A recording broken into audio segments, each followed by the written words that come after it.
Welcome back to Who's Worse, where I cover what I believe to be the worst episode of a particular season of Doctor Who. As always, this is only my opinion. If you think another episode is worse than what I picked, feel free to share your thoughts. This time, I'm taking a look at Season 5, so let's get started! The second Doctor can't escape a review this time, but as per usual, I have to do some housekeeping. Let's get rid of the missing serials. For the third time in a row, there's only 3 serials to choose from. I would have 4 if something didn't happen to the Web of Fear episode 3. It was discovered along with the rest of it and the enemy of the world, but before it could be recovered, it disappeared. More than likely, it was stolen, since it featured the debut of everyone's favorite Brigadier. If it was stolen, and if the party responsible happens to be watching, please return it, or at least let the BBC make a copy of it. Many people would love to see the Brigadier's debut. That being said, it's great that more of Classic Who was found, since it introduces people to serials that were once thought to be lost. And while there's no sign of the massacre, I'm willing to take the next best thing. And by that I mean its second Doctor counterpart. The enemy of the world is an absolute blast, despite not featuring any monsters. It has an intriguing plot and a magnificent villain in Salamander. It also shows off Patrick Troughton's acting abilities, since he manages to make Salamander and the Doctor feel like different people, despite looking the same. The Cybermen haven't had much luck on this show, have they? Let's see if they can avoid the chopping block this time. Which story will it be? The one with the tomb, or the one with the Ice Age?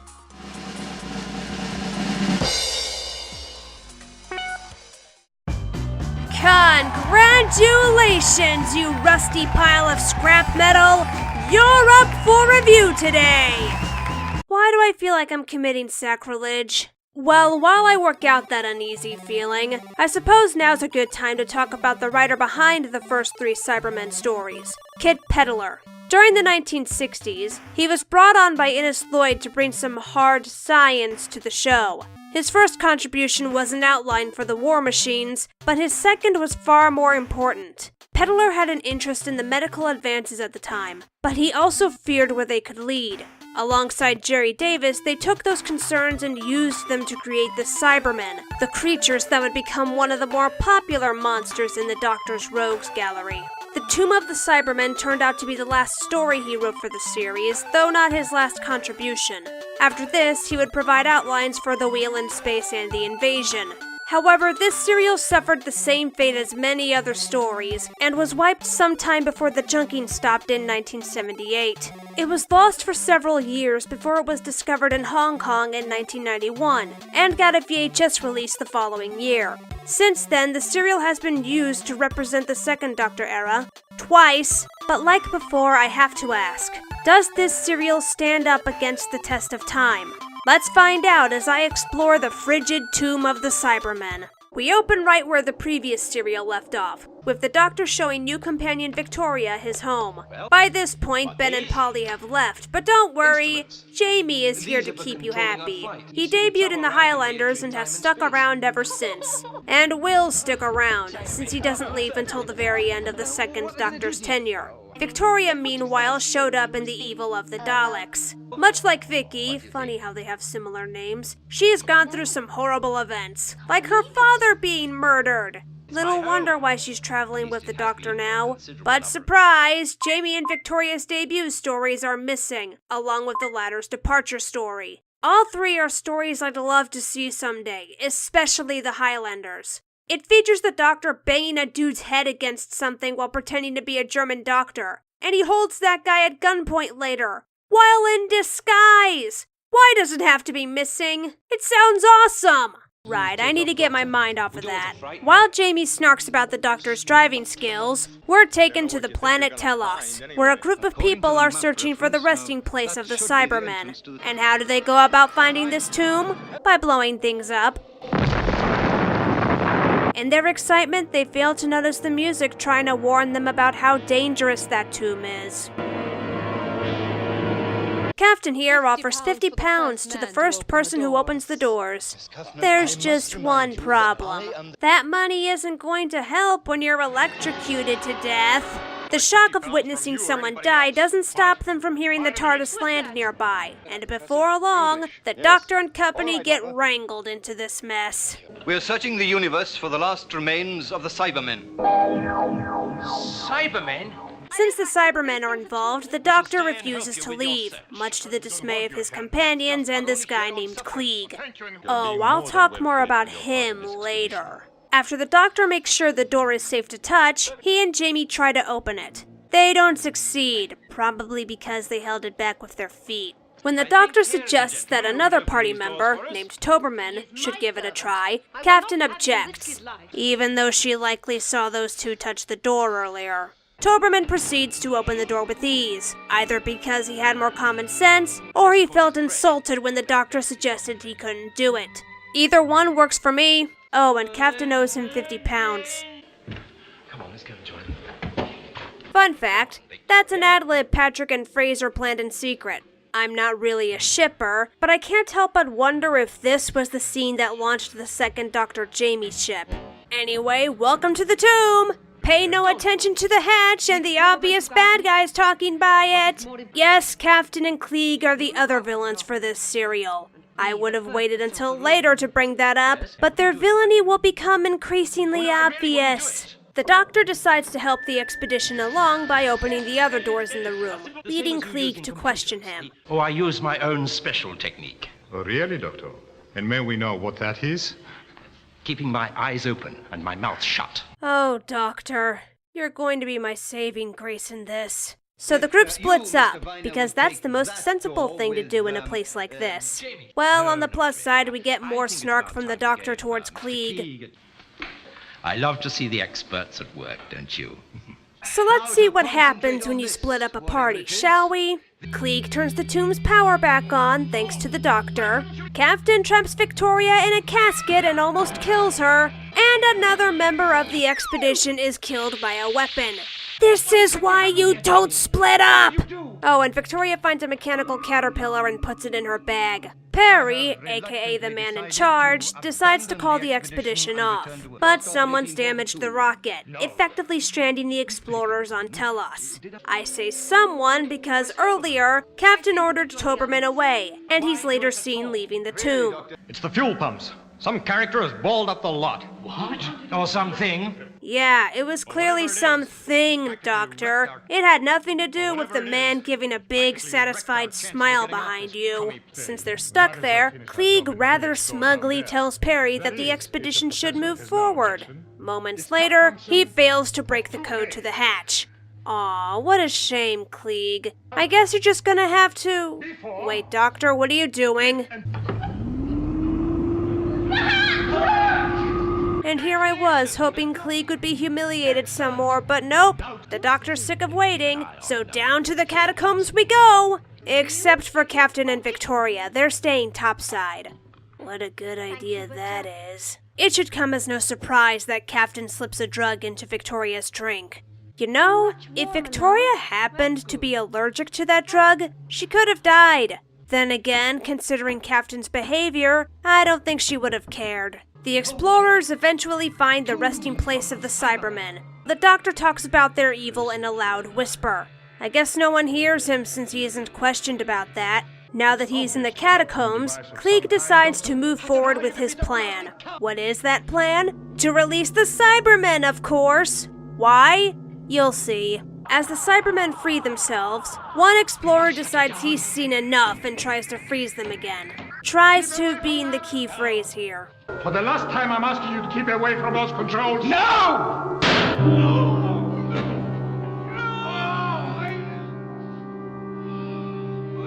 Now let's listen to Klieg's reasons behind all this. But why? Logic, my dear Professor. Logic and power. Logic? Logic?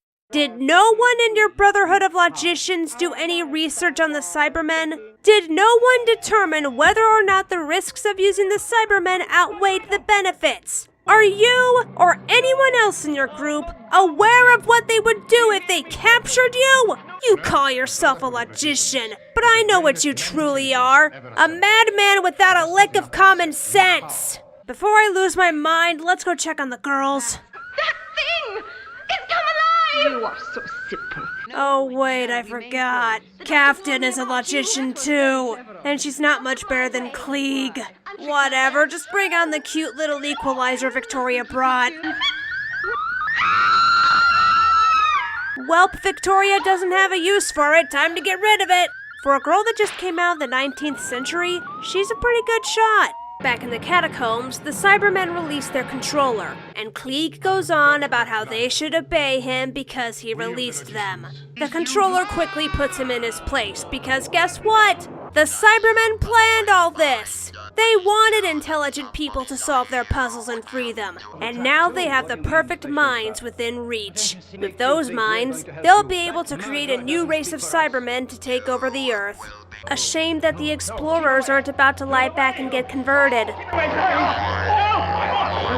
Question: how am I supposed to take these Cybermen seriously when they sound like robotic ducks? But fear not, for Victoria and company managed to get the hatch open, after some difficulty provided by Captain.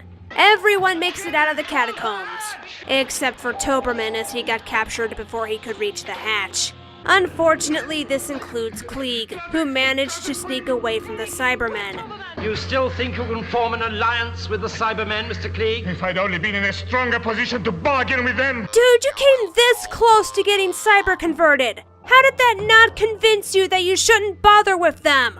Oh, and here's another logical idea. The group decides to imprison Klieg and Captain in the weapons testing room.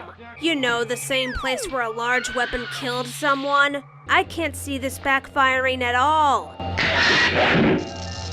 Yes, you're right. I'm invulnerable with this.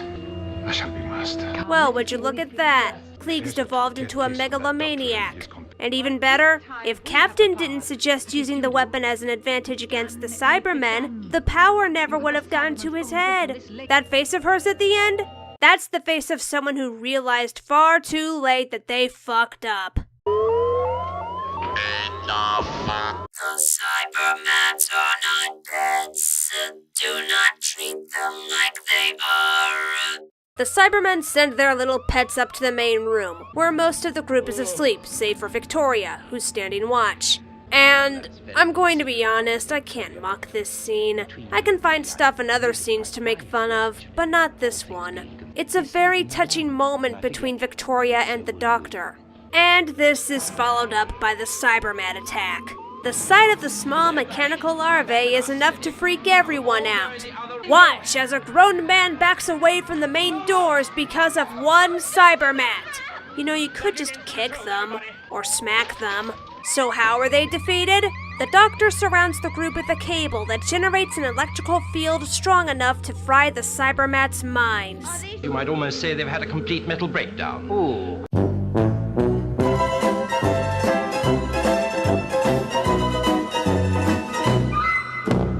Oh, and to top it off, Klieg and Captain have escaped their confinement, and Klieg is more than willing to kill the Doctor.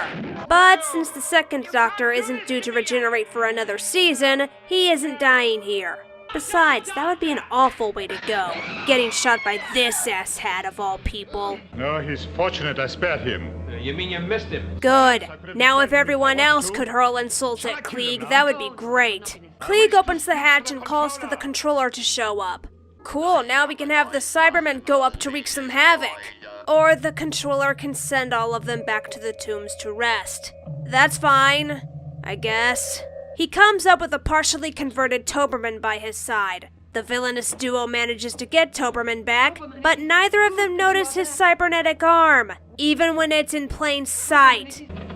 Doctor, he seems, Yes, Jenny, yes. A man from 18th century Scotland noticed something was up before they did. Logicians, they call themselves. So Klieg allows the controller to get revitalized, and forces the others to join him.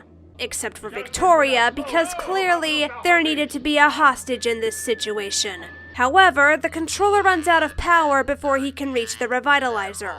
So they just leave him alone, right? Nope. They put him in the casket and activate the machine.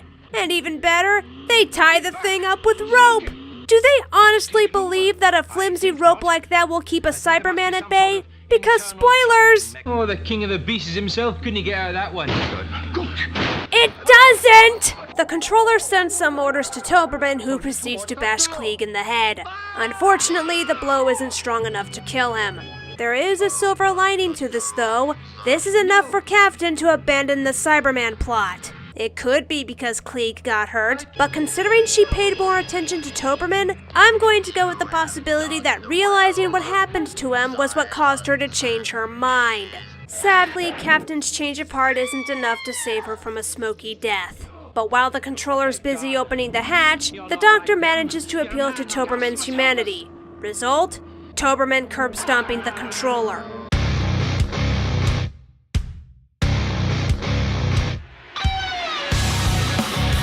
As Jamie proves that, yes, that gun is indeed powerful against a Cyberman, the Doctor decides to put the tomb to rest by going down there with Toberman, who's more than willing to take his revenge against them. And then Klieg wakes up. Logically, he should realize that this entire plan was doomed to fail, and accept whatever punishment is coming to him.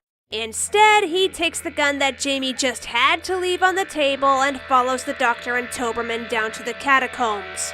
Okay, maybe he wants a bit of revenge as well. No, you wake them up. That is exactly my intention. Are you serious? After nearly getting converted, and after getting attacked by a brainwashed Toberman, he's still convinced that he can use the Cybermen? That's it, Klieg. You're officially worse than Dodo. At least Dodo never pretended to be smart. You, on the other hand, are supposed to be a logician. You're supposed to be intelligent. Instead, you're a simple megalomaniac who lacks enough logic to do anything rational. The controller is dead. Now I shall control them. I'd love to see you try. Also, Jamie's here. He won't help me feel better, but he's here nonetheless. What will help me feel better is the Doctor singing Klieg's praises, culminating in this line. Well, now I know you're mad. I just wanted to make sure. You can spout threats all you want, Klieg. You're not coming back from that. And after one last pathetic attempt to insult the crew, Klieg finally gets his comeuppance. I shall leave you to the Cybermen. I'm sure they'll have some use for you. Or parts of you. The tombs are frozen for good, Toberman beats the hell out of a Cyberman, and the survivors decide to leave the place. But not before the Doctor makes the tomb a death trap by electrifying the doors, the hatch, and the control panel. Wait, aren't we forgetting something? Doctor! Do you regret letting him revitalize now, Doctor? Since the controller's thrown a wrench into the Doctor's plan, it's up to Toberman to save the day. Now, he could push the timber with everyone else, and since he had little difficulty opening the door, this should be an easy task. Instead, he sacrifices himself. Why? I don't know. My best guess is that he's decided he can't live as a half-human, half-Cyberman hybrid. But at least he wants the controller to know exactly who it was that screwed him over. So after everything that's happened, all the Doctor can offer is an apology. Which is funny, because technically, almost everything that happened to the explorers was the Doctor's fault. And so the story ends on a lone Cyberman wandering outside the tomb, reminding everyone that no, this is not the end of the Cybermen. And if that shot doesn't convince you, the wheel in space will. Oh, and the worst part? According to Attack of the Cybermen, the controller survived! So Toberman's sacrifice was in vain!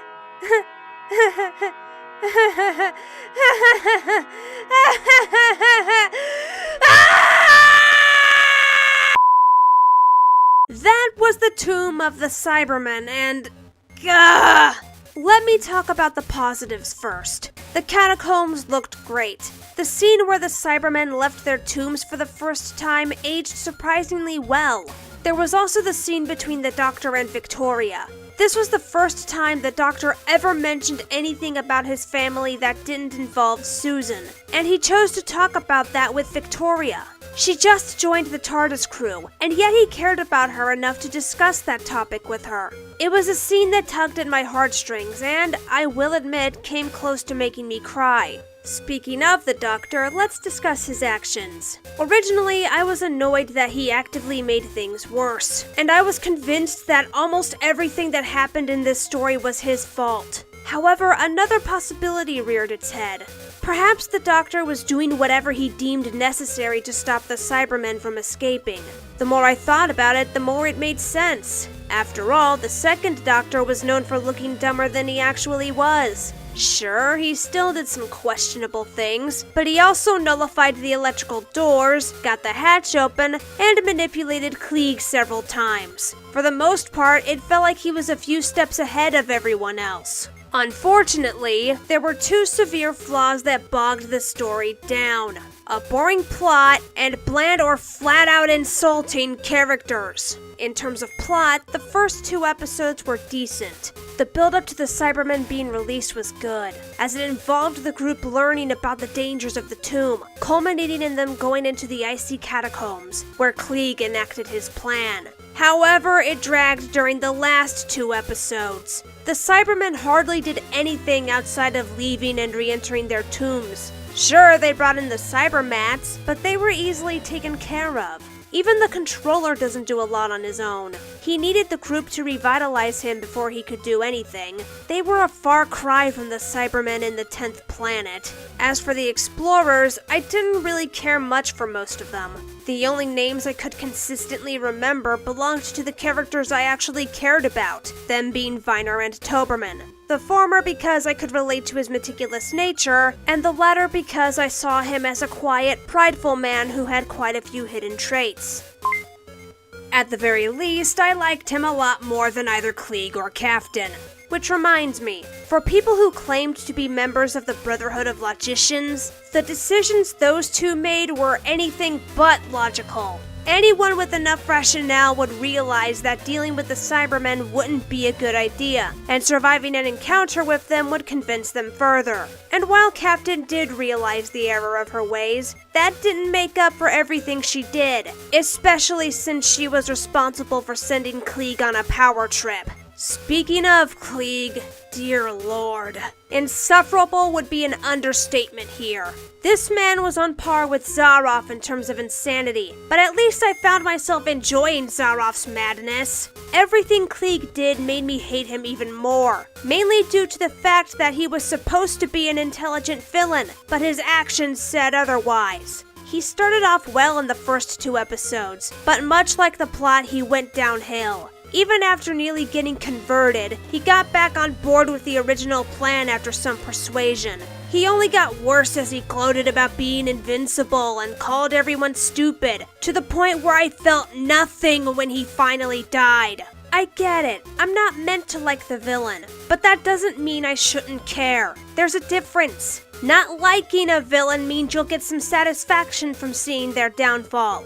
Not caring about a villain means you can't be bothered to get that far. To give you an idea, let me compare Klieg to another human villain from this season, Salamander. They have similar ambitions. Both want to take over the world in their own ways. However, unlike Klieg, I still cared about Salamander's ultimate fate. Yes, he committed several atrocious acts throughout the story, but he was also charismatic, cunning, and above all else, interesting. He was part of the reason why I enjoyed the enemy of the world so much. Klieg, on the other hand, pretty much did the opposite. Overall, this is easily the weakest Cybermen serial so far. While there were a few good moments, there were also several flaws that got worse the more I watched the story. It's yet another story that could have been good, if not great, if it was handled better. I debated on how good it was compared to the other serials I've reviewed, and in the end, it's just barely better than most of them, save for the Season 4 episode, and that's only because I'm waiting for the day when the Underwater Menace is finally completed.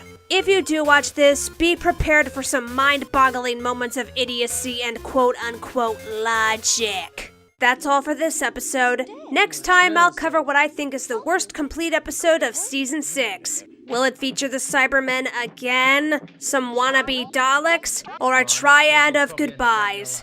Lord help me if it's that last one. I'm not ready to write notes on 10 episodes in a row.